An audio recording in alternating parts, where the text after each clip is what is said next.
Hey guys, it's Dr. Justin Marchegiani here. Today we're going to do a live chat. We're going to talk about mycotoxins in your home. What are they and where are the hidden ways they can come up out? I did a video on this recently. I'm going to dive into a little bit more nuanced aspects of it, right? Common mycotoxins, which are mold toxins, common ways they're going to come in is through water that has stood there for over 2 days. It starts to spit off mold, and then the mold spits off mycotoxins. So of course we have the more common ways, which are going to be water leakage in the roof or a pipe bursting. Those are like the most common ways. Everyone knows those ways, right? That's pretty common. You start to see water stains in the ceiling. You start to see the drywall starts getting moist. The floor starts getting moist. But what are some of the more insidious ways? So number one is you're going to have high humidity in your home. And a lot of people rely on their air conditioner to get humidity resolved in their home, to knock the humidity down. Well, what happens if it's 75 degrees out or 65 degrees out, but the humidity is greater than 50%? Let's say it's 65%. Well, over time, the more saturated the air is with moisture, that's essentially humidity, right? The more moisture that's in the air, that means the more, it's like, think of it, the higher level of moisture in the air, it's like having a sponge that's sopping wet. Can that sponge now sop up more water on the ground or anywhere in the environment? No, it needs to be wrung out. So think of reducing moisture in the air is like a sponge, and you're wringing that sponge out. So high levels of humidity in the air, it's a saturated sponge. Once you go above 50%, especially 55, 60%, and it's chronic, you're going to start to spit off potentially mold and mold toxins due to the chronic high level of humidity. Most people are relying on air conditioners to do that, but if the temperature is too low, it may never trigger their air conditioner on. Most people aren't going to be putting their air conditioner, on until the temperature starts getting well above 75 in the home, or definitely 80 outside, right? Most people aren't gonna be doing that. So what do we do? So a whole house dehumidifier makes a big difference, because a whole house dehumidifier is not testing temperature, it's temperature independent. It is testing moisture in the air.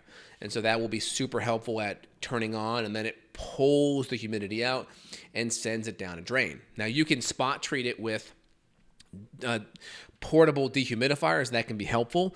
It just depends upon how humid it is, and it also depends upon how much you're draining them out. Because if you don't have a drain and you have to empty them, some places you have to be emptying it every day. So if you don't, typically it'll turn it off, it'll trigger it off, and then it won't be working. So chronic high levels of humidity is a big one. Now, once you test chronic high levels of mold toxins in your home via a plate test, so if you go to justinhealth.com/mold, that's our mold test, or justinhealth.com/mold test. We'll put the links down below. You can get some of the plate testing that we specifically use in my clinic, and we do the plate test, and we put plates out, let them sit for an hour, send them to the lab, and you can see the mold growth, but you can also then detect what kind of mold it is and at what level, and that's helpful. So if we see high levels of mold and we've ruled out there's no water leak, then more than likely the next step is, unless there's no, make sure there's no water leak, there's no crawl space issue or attic ventilation issue. As long as those things are ruled out and there's no moisture coming in the home, we're going to clean out the air with good quality air filtration. We're going to make sure we treat the mold in the house. We're going to do the BioBalance solution spray. We're going to use a dry fogger in it to get the size particles really small, so we can get them under drywall or under floorboards and in between different things, set them through the HVAC to really clean things out. And I like the BioBalance solution, which is typically tangerine, citrus, lime, lemon-based essential oils that tend to not create nasty secondary metabolites. So this is a great way to treat the home. We can also do certain candles too that are helpful as well. We'll put links down below. This can be a very powerful way to treat mold that's in your home in a non-toxic way and not create secondary metabolites. So some people may use corncrobium or other types of compounds, and that can leave nasty secondary metabolites. So these are great ways to treat it. And again, everything I'm talking about is we don't have active damage. We don't have the drywall. We don't have to cut things out and use a negative air containment to deal with the issue. Right now, we know there's mold, but we don't have a leak. We don't have an acute issue that's clear. So when we see things like this, we're going to be going after the chronic levels of humidity. We're also may just lean on the fact this mold could have been there from previous issues. maybe a remediation, maybe just the humidity being higher over time. So we're going to fix the air. We're going to decrease the humidity in the air. We can either do individual dehumidifiers. I personally like a whole house dehumidifier. That way all the air that circulates goes through one central unit, and then it drains everything out. And then we can use air conditioning if we need. But a lot of times we can have high levels of humidity, especially if you're dealing with the basement. Basements are notorious for having high levels of humidity and even being cool, right? Basements are very cool, but you'll have high levels of humidity based on the heat sink between the outside foundation and the ground, and then the inside temperature being typically higher. There's this heat sink that happens, and moisture typically occurs. I have a whole house dehumidifier, but I also have certain thermostats that will detect the humidity. And my humidity in my basement was always 20% higher than the rest of my home. So where I live, the humidity is pretty good most of the year, except the summer. But then when I have the air conditioning on, it knocks it down. I still have a whole house dehumidifier just in case, to be able to knock down that humidity to at least 50%. And it makes a huge difference. Number one, I'm a lot more comfortable, right? Things aren't as sticky and such.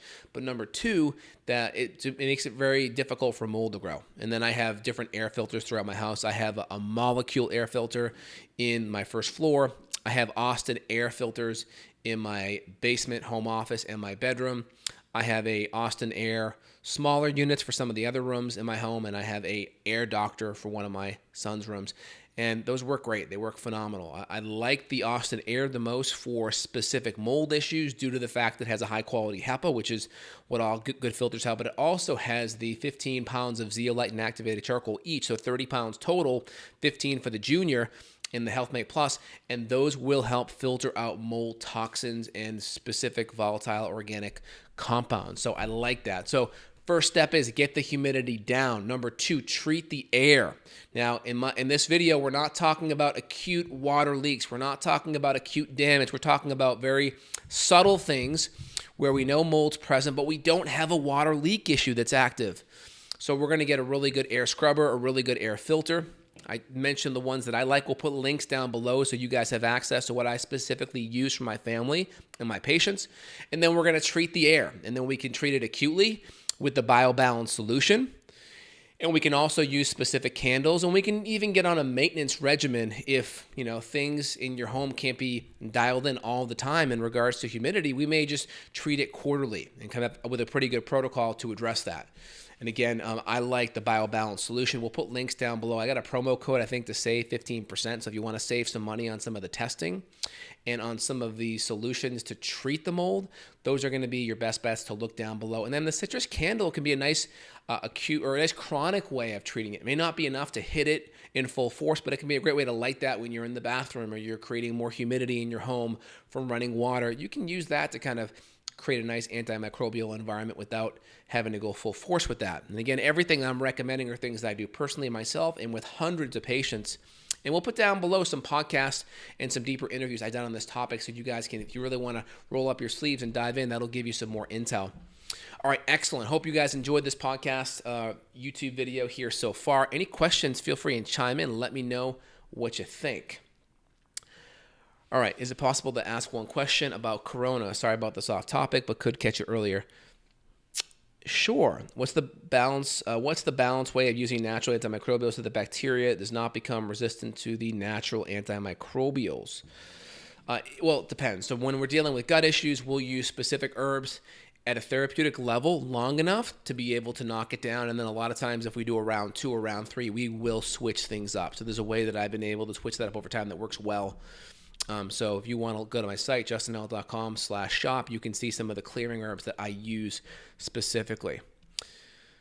Try to keep the video here on top, or the questions on topic of mold. Now, so we talked about the mold plate testing. So I'll use that to assess the levels in the home. We can always, after that's done, we can always do an ERMI test if we decide we want to. It may not be necessary if we already see the plate testing is very high. And then after that, we may do, so we talked about the plate testing. We can also do a urine test to assess the patient or the person's level of internal mold. So when we do that, if there's chronic health issues, we typically want to be challenging with glutathione for at least a couple of days to a week or two ahead of time. And if someone feels worse on the mold toxins, that's a good sign that we're probably pushing out mold toxins. So we want to provoke it a little bit, just so if the person's having a hard time, they may not be pushing it out in the urine, which may give you a false negative, meaning it's coming back negative, but it's really positive. So very persistent phlegm, fill cough for a year, looking into the root cause, maybe mold, maybe suggestions on thinning, clearing mucus, so not killing chest with cough.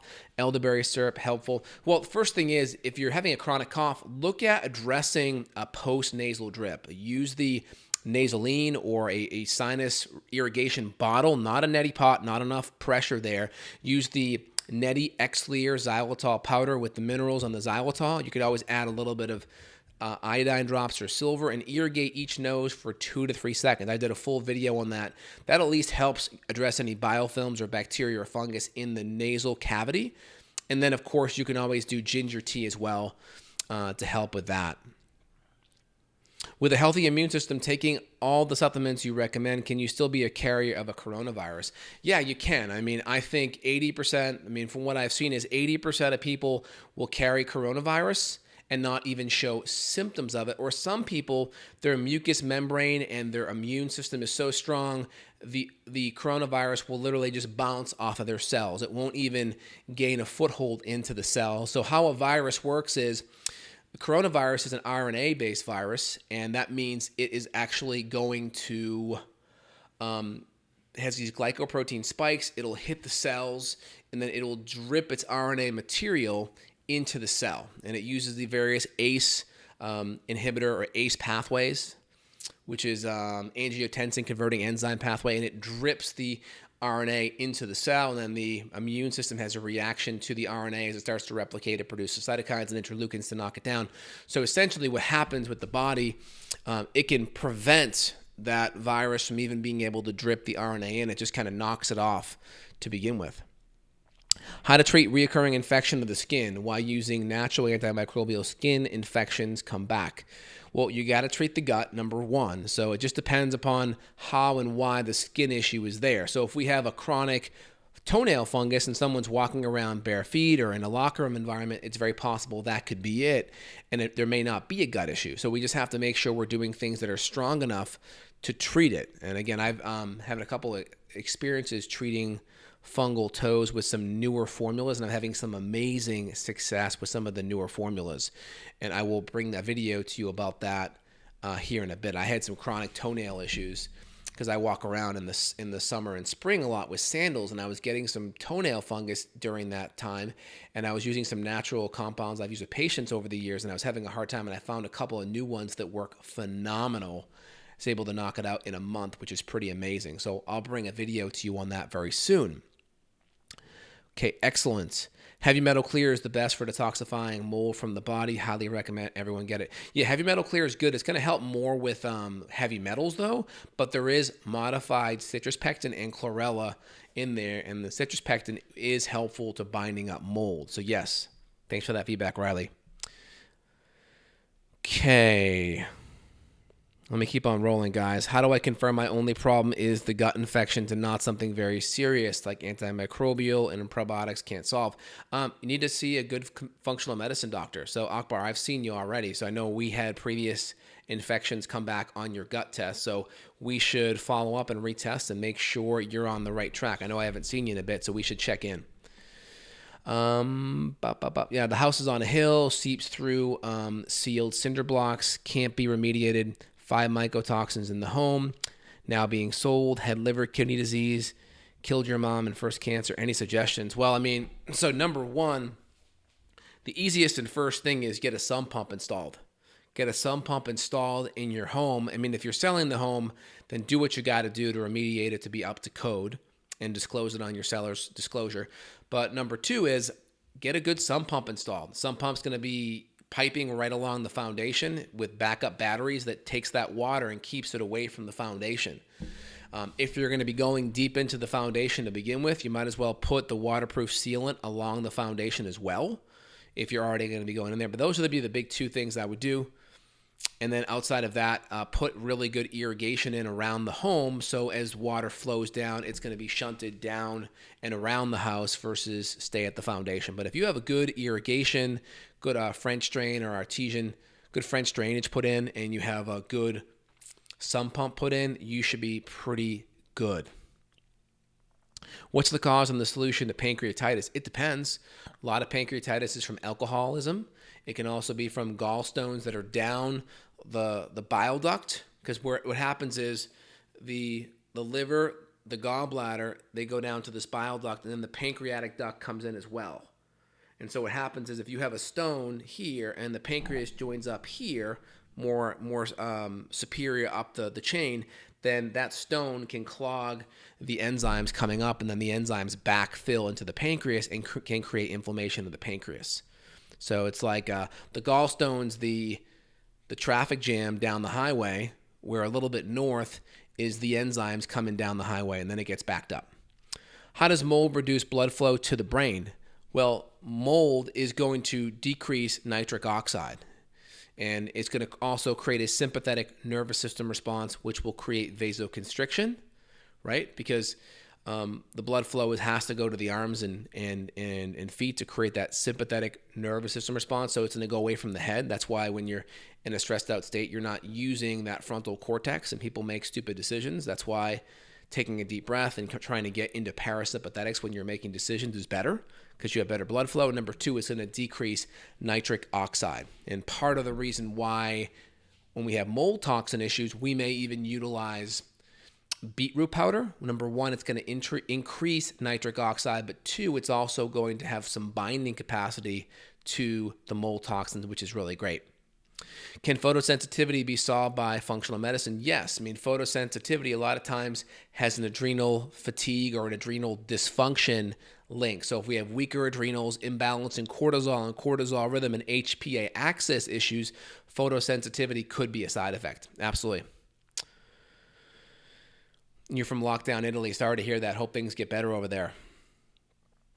What dosage do you recommend for NAC for coronavirus? I recommend 2 grams per day, 2 grams of NAC per day, and I'm already doing that preventatively. I'm doing NAC per day. I'm doing reishi medicinal mushroom. I'm doing vitamin C. I'm doing extra astragalus. I'm doing my Immuno Supreme, and that's pretty much it. I'm on about 5 or 6 different things. I don't mess around, and I have my family on a similar stack. My wife's breastfeeding, so my wife is only on some organ support.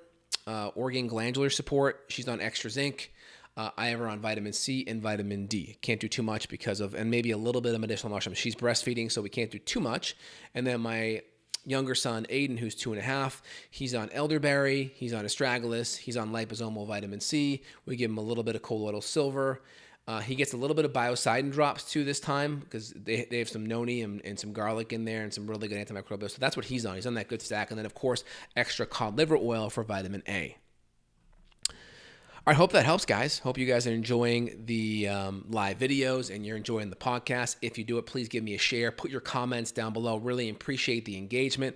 I love the ideas of future podcasts and future video topics. It really inspires me and gives me good things to think about.